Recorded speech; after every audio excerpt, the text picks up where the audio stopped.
Hello, everybody. My name is Nathan Fye. I'm a licensed clinical addiction counselor. This is Bridget Sherwood. She is a licensed addiction counselor.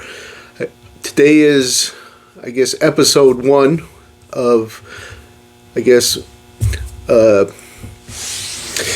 hopefully what will turn into a series of discussions.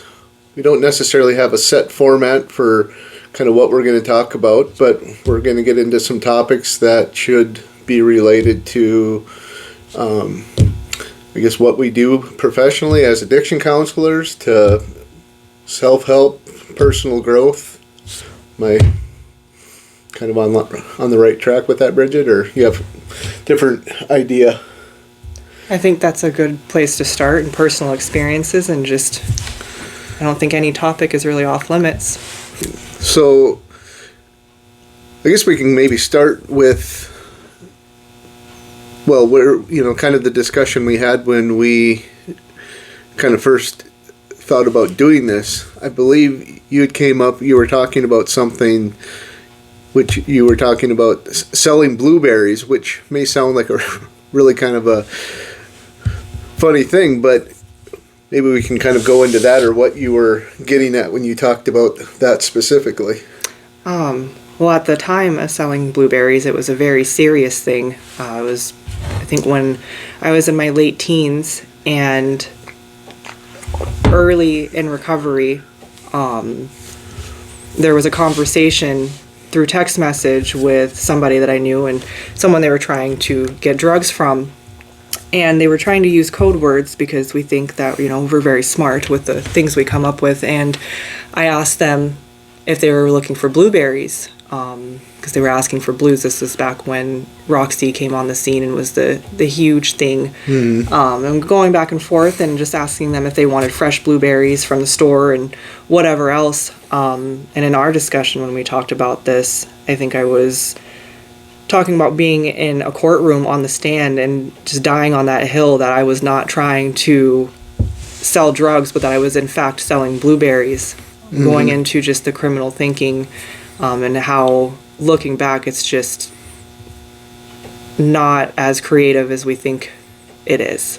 Yeah. I think, the other part too that you were kind of talking about was looking at that criminal thinking and just kind of looking at, like you said, kind of just willing just to kind of die on that sword or whatever. But you had said something too, I think, about like now seeing that as something that almost is like maybe a reminder, or of like where you're at, like in your life, or like where you're at in your journey as far as just with the growth or the development, like coming from that point to where you are now. I think what was going on that day for me was there was a lot of discussion on stigma and just like our core beliefs, the criminal thinking, and knowing that at that time and for years after that, I didn't care how stupid something sounded or how big of a lie it was. I was going to stick with it no matter what. And going into the criminal thinking, the addictive lifestyle, especially when it comes to dealing, that I knew I had to be a certain person. I knew I had to be a certain way to maintain that lifestyle. And if I was in that situation today, I wouldn't be able to sleep at night knowing that I'm lying about selling blueberries. And I think a lot of people in early recovery struggle with letting go of that mindset where, I'm not going to be a snitch, or I'm not going to be a pussy, or whatever it is that you're afraid of. We talk about things that need to change in recovery, and when we say everything, I mean it's internally and externally. That there's just a peace of mind that you get when you no longer have to lie, when you no longer have to put up a front, and that's just not a part of who I am anymore. Yeah, and I guess now you say that, it does, kind of spark the memory that, that was a big part of, what we were talking about, was, I guess, just being like your authentic self. Not having to come up with these lies or these excuses, or always having to kind of, maybe looking over your shoulder, or, kind of worrying about what's coming at you, is just, at this point, just being able to be authentic and be who you truly are, and in a sense, be able to, be free, I guess. You can kind of word it that way, because I think that's one of the greatest things about, getting to a place where you've kind of maybe, dealt with your demons, so to speak. I mean, you've addressed, like substance abuse issues, or, other mental health issues, or whatever the case might be. And, there was something that, our other counselor, Ken, had brought up, something about, too, like, giving people the opportunity to, like, feel success. To me, that kind of comes into play, too, where it's just like, you get to this point, with where you're at in life, where it's just like, it feels good to be where you're at. It feels good to be honest. It feels good that you don't have to always be, again, just, thinking about, well, what did I tell this person, and it's like, trying to just maintain that level of, like, dishonesty, or living those lies or whatever, and always having to, try to find your way out of that. Just not forgetting that there's still something to learn, even in the negative experiences. When we talk about changing who we are, it's learning to apply the negative things in a positive way. So a lot of times when you're in early recovery, you're a baby. You don't know how to do anything, and that's fine. That's normal. And you should feel that way. And one example that I like to use a lot is, if you don't think you have any job skills and you are selling drugs, you have great customer service skills.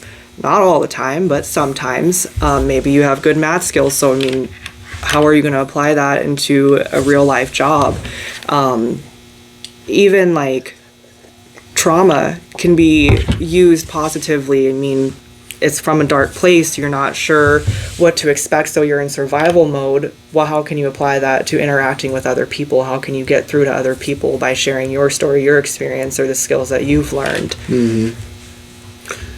No, I think that's something we see every day too, like with the clients that we work with. I mean, every individual person, I mean, just, the skills that they have, or even the skills, the qualities, the positive aspects of their character, or whatever, that they can't even see in themselves. Like you said, whether that be, we see a lot of creativity to, maybe it's good interpersonal skills, or it's, like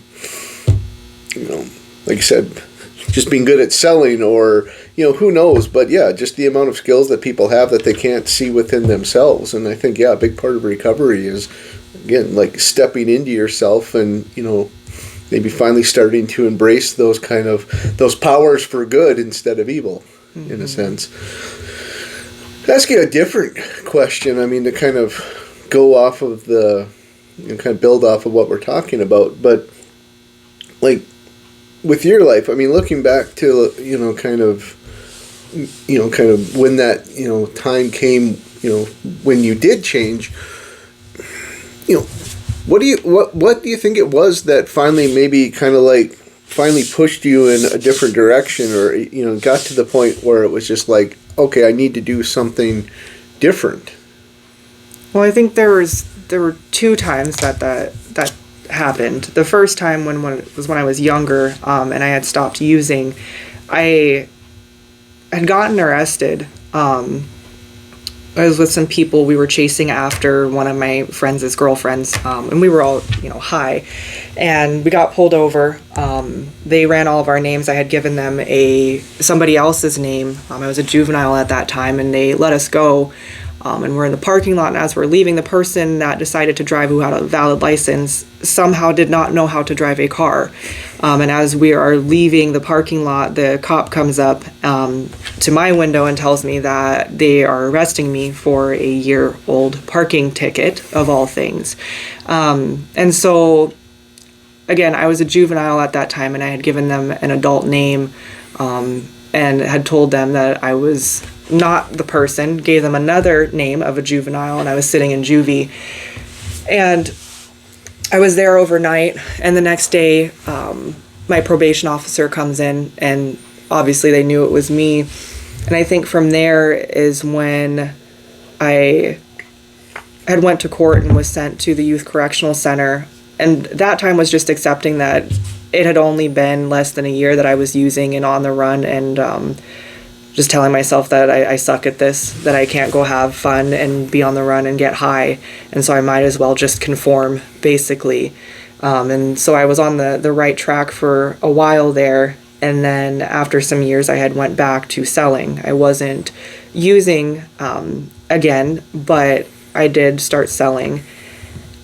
And I was in a trap house, and my friend's probation officer knocks on the door, and he's in the full cop get up, and there's two sheriffs with him. And we were in the process of weighing things out. I mean, there were stolen guns in the house. There were multiple people in there, drug paraphernalia, whatever, you name it, it was there. And I just remember turning around and asking them, like, you know, are you guys expecting somebody? What are we going to do here? And just the look on everyone's faces, I knew in that moment that I was going to have to take those charges, because I was still in that mindset that I'm not going to roll on anybody. I'm not going to try to put this off on somebody and all of us end up in jail. And we ended up getting away. Nothing came of that day. I did continue to sell after that because, you know, at that time I'm smart. I'm just going to do this a different way. I'm going to hang out with different people and be a little bit more organized. And that went on for a year. And then it came down to somebody that was close to me being raided, and my name being brought up. And at that point I had dropped out of school and, you know, was just really struggling financially and within my relationships, and being alone and realizing that people were not, I guess, as solid as I thought that they were. And the people I had in my lives weren't the best for me, and I wasn't being the best version of myself. And it was either I continue to throw away this second chance that I had been given, or I get back on my shit and get on the right track. And so that's what I did, because I knew that it was the turning point. Either I was going to get caught up and go to prison, or I was going to turn my life around. And so I decided that it wasn't worth it. It wasn't sustainable to keep doing what I was doing. I was just tired. I was sick and tired of being sick and tired. You know, it's interesting. I mean, because, you know, our experiences, lives have been, you know, quite different. I mean, for me, I never really got into, you know, really illicit drugs, I would say, nor did I ever get into any sort of dealing. I mean, I guess, you know, there was some marijuana use, but it wasn't anything that, you know, really wasn't really ever my thing. I mean, so it was always alcohol. You know, a big thing for a long, you know, for me for a long time, which I, you know, wasn't even so much denial. It was just, you know, everybody around me was doing the same stuff. You know, it was just, you know, being, you know, 16 years old or whatever. It was just like, oh, this is just what you do for fun. You know, it's just, you know, you find somebody to get you alcohol, you find a place for you and your buddies to go and hang out, and, you know, that's just what you did. And, you know, I just assumed I was no different than anybody else. You know, looking back, obviously now, it's like I can see where I obviously, you know, was different. But anyways, you know, that's kind of where it came to me, was probably the first thing. I remember that moment. I was with a group of friends who also, you know, drank fairly heavily. And I remember being at, you know, a bar with them or whatever, and, you know, we were drinking mixed drinks or whatever, and, you know, after a period of time, one of my friends had looked at me and said, well, how many drinks had you had? And I said, well, I don't know, I think maybe 6. And they're like, well, I've had 3. And it was kind of in that moment where I was just like, okay, there's something a little bit more going on than, you know, just going out and having some drinks with your friends, or just, you know, partying and having a good time. And, you know, the second thing that happened, you know, which was ultimately really where my life, I guess I maybe fully started stepping into my life and you know, really accepting change, was, it was like beginning of July. It was like literally like a month and a half before I was start my training practicum to be an addiction counselor. And, I just had graduated from college, and I remember having this just very clear thought where it was like, you need to make your mind up. It's like you either need to embrace, this life that is kind of put in front of you as far as, getting this training practicum done, becoming an addiction counselor, and, moving forward with your life, or not. And, to me at that point, I mean, with everything I'd put into it, it was just like, I knew that there was no other option other than to go down this road to, see where this was going to lead me. I knew that I couldn't just, not being an addiction counselor, not following through with the training practicum was just, it wasn't an option. And I think that's kind of where maybe, kind of our stories maybe kind of come back in line with one another. Is I think that's a huge part of change, is there's that moment of just like clarity, or that moment of self-awareness where it's just like, I can't do this anymore. I don't want to do this anymore. I'm sick of paying the price of admission. I have, I see, my life turning out differently or better, or having, aspirations, plans, goals, and it just, there's not a place in my life for this anymore. And, I just need to step into this new life. Well, and I think that's where things like the bigger picture, because like you said, back when I was a teenager, it was fun. Like, it was an escape, it was thrilling, it was exhilarating, it was all these things, especially being a minor. Like, what are you going to do? Send me to kiddie jail? Like, I'm not really scared of that. But I had my whole life ahead of me and then some, and there wasn't really any serious consequences. So I didn't really have a reason to stop aside from just being caught up and miserable. And then that second time around, was life perfect? Absolutely not. I had a job that I absolutely despised. Relationships were crap. The romantic part of relationships weren't going well. I had a really crappy car, but I had more things to my name than I did as a teenager, obviously. And so, and I'm going to use the word preach. I preach this in sessions all the time. Like, what makes your recovery worth it? And it's fine if it's material things, but it was the fact that I was an adult, I was on my own, I had a car, I had a house, I had, food in the fridge, and I didn't want to give that away. And I think that a lot of people, that's where it gets difficult, because if you're homeless or you don't have any support because you've gone through this process over and over again, it really is, what is the point of being clean and sober? What is the point in trying?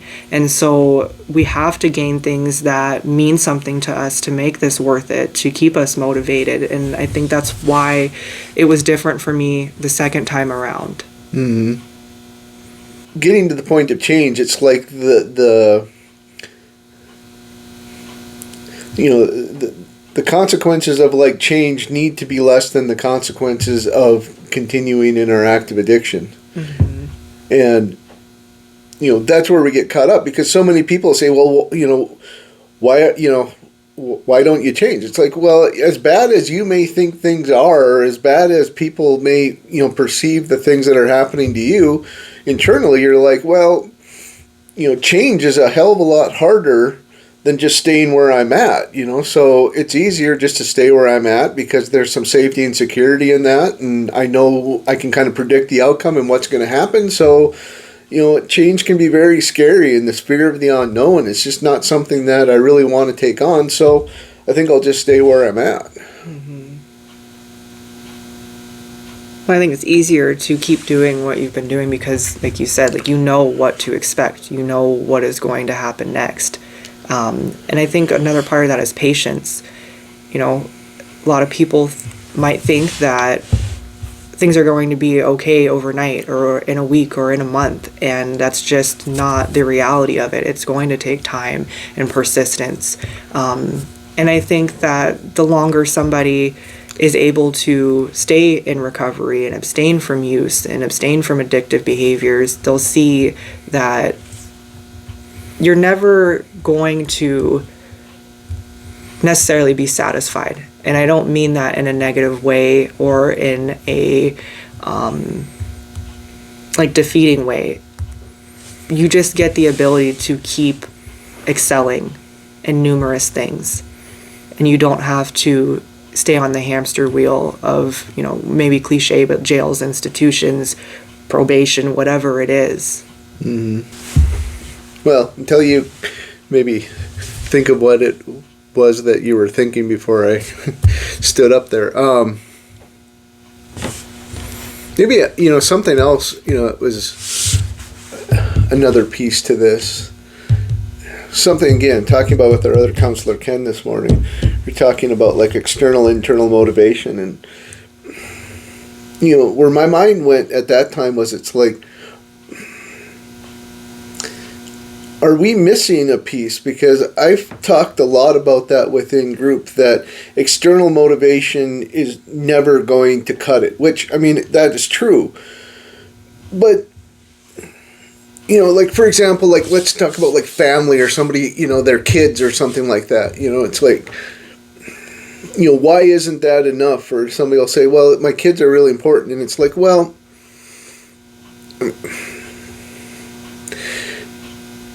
it can't be about your kids, because it has to be then something more that's internalized. Like, like the person that I become when I'm around my kids, or I like, I like how my life is, having them in my life. And I know that if I'm using that, that'll take that away. And I mean, I still think that that's an important piece, but, we hear that, or at least, a fair amount from people, where it's like you can see that that there is that kind of level of kind of internalized sense of motivation, but they still end up back to where they started. So it's like, is the piece then that's missing, or the other thing that we should be focusing on, like an internalized sense of like acceptance or self-awareness? Because that's, like I said, something that kind of came through from both of our stories was, that moment of change really was, that moment of self-awareness. I guess, in traditional like 12-step circles or whatever, I mean, I guess that's maybe what they talk about in regards to having like a spiritual awakening. But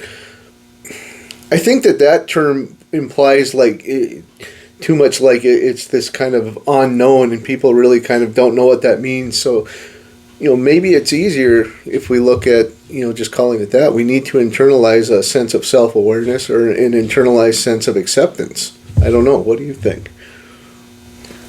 Well, like going off of the external motivation, because that is something that we see a lot, and I hear a lot from other people. I mean, I have to get clean for my kids. I have to do this for my kids, and it's just not enough. And I think it comes down to self-esteem and shame, because it's like there's the shame of wanting to be a good parent and continuing to use and continuing to struggle. And then maybe you are on the right track and you're doing the things that you want to do for yourself and for your kids. But then here comes the shame with you thinking about, well, my kids know this part of me. And it's at that point whether you're going to use that as motivation or use that as a justification to take the easier route, and just not believing that you can continue doing the right thing. I've talked about this before, like the whole feeling like a fraud when you're trying to get clean, when you're trying to be a functioning member of society and holding a job and being out in the community, even going grocery shopping. It's like, is this who I really am? I'm doing these normal things that I haven't done in years or possibly even ever. And it just doesn't feel comfortable, and it doesn't feel like you. And I think people sometimes stop before they realize that this is who they're trying to be. Mm-hmm. It's not going to feel like you in the beginning, because it hasn't been. Mm-hmm. Well, that's something I remember, kind of from my own journey. I think, just even became more apparent, after, I got sober too. But it was just like, I had no idea who I was. I mean, like you said, I knew kind of where I wanted to go. And I mean, that was motivating enough to kind of keep me on that path. But it was like, in some ways, I don't even know how I made it through that, because my self-esteem was so in the dumps. I mean, no self-confidence. I mean, I was just, I was kind of just a wreck. I mean, wouldn't say I had so much, necessarily at least a sense of shame or guilt, but to me it was just, that idea of this, like, no sense of self-esteem. I had no, sense of, in some ways, self-worth. And it was like, even after, getting through the training practicum and getting hired in Grand Forks, I mean, I remember, for like the first 3 months, like walking into the county building and, there was a door code and it was like, so that was the first thought. It's like, who the hell would have been dumb enough to give me the door code to get in here? And then like walking back into where all the offices, seeing all the people's names with their, the letters behind their names, like the degrees and the licenses and all these other things. And, I just like, I was waiting for somebody just to like come and escort me out of the building. And it took a long time before I, really, I guess, kind of stepped into like saying, it's okay to be me. There's nothing wrong with me. And, kind of developing that, kind of self-confidence and, maybe, finally gaining some self-esteem. But it definitely took some time. And I think that's maybe something that's important to this process too, where it's like, it's not going to happen overnight. I mean, there's always going to be that part that's, and maybe even, to some extent, I still, feel some of that today. I mean, there are just those things within my personality where, that are always, will sometimes creep through even now, despite, feeling like I'm in a place where I function pretty well. Yeah, no, self-esteem is huge because, I mean, and this doesn't even just apply to recovery. It's just life in general, because talking about feeling like a fraud, I had been, I guess, on this right path for a while, and I finished college and I have to do my internship, and I remember preparing to do my internship at an agency. I went out and I bought like, the business clothes, so the slacks and whatever, blouses, because that's just not how I dress. And, I put this on and I'm like, who am I? This isn't me. I look like just a completely different person, and it wasn't comfortable. Mm-hmm. And as time went on, I was like, this isn't how I'm going to dress. This isn't how I want to present to people. And meeting you, I'm like, I'm just, I was a drug dealer. I was an addict. How do I fit in here? How am I supposed to be able to, I guess, compete with people who are professionals, who, haven't gone through this kind of stuff? Did I mess up? Did I waste 4 years of my life by going to school to try to, be in this career field? And as time went on, I was able to just do away with some of that self-doubt and be more comfortable, not in just how I dress, but in how I interact with my clients, how I interact with other professionals. And it took time. I mean, 2 years into this, and there's still times where if we're, at a conference or if we're at a community event, I'm like, do people look at me and see me as a counselor? Do people from my past, on maybe the law enforcement side, see me and think that I'm a fraud? The difference, and the biggest part of this, is that today, like, I am certain and I know who I am and what it is that I'm trying to do here for myself. Mm-hmm. And that's kind of going into integrity and going back to early recovery. If you are clean and you're working a program, an individual program that works for you, it's still going to feel uncomfortable, but you can have some confidence in knowing that at the end of the day, like, you're doing the right thing for you. Mm-hmm. And everybody else will be able to see that over time. Absolutely. Not about being perfect. It's really just being who you are. And, that's what people want to see. And that's what people are going to connect with. And, I think that's something I see that obviously, is something that, you bring into the office every day. And it's something I think that, when I walk into, like a group or I'm working with people, it's one of the reasons that I think that I've been able to be effective at this is because I am true to who I am, and I bring that in, and I don't, who you see is who I am. It doesn't matter if you saw me at home, you saw me at work, or you saw me in any other area in life. I mean, I am who I am, and also getting back to that self-esteem, and I'm okay with that.